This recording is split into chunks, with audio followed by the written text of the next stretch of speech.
If you've been trying to launch Valorant but keep getting errors like Vanguard not installed or Vanguard initialization failed, don't worry.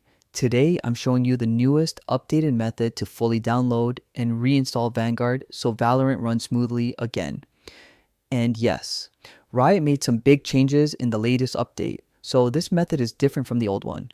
Let's fix your game in just a couple of minutes. First, we're going to completely remove any broken Vanguard installation. Go to your start menu and type add or remove programs.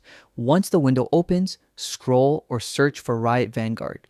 Click it, select uninstall, and confirm the warning message that pops up. This step is crucial. If you skip it, the new method won't work properly.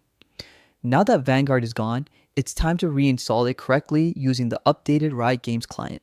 Open your start menu again and search for Riot. Launch the Riot Games client, and if Windows asks for admin permission, make sure you click yes. Vanguard needs those elevated permissions to install. Once the client opens, click on Valorant. You'll now see a new button or prompt that says something like install Vanguard or update Vanguard. This is the part most people miss. Go ahead and click it.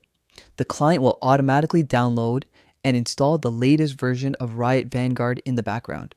This usually takes about a minute or two, depending on your connection. After the installation finishes, Riot will ask you to restart your PC. If it doesn't prompt automatically, just restart manually. This reboot is what activates Vanguard, so don't skip it. Once your PC is back on, launch Valorant again.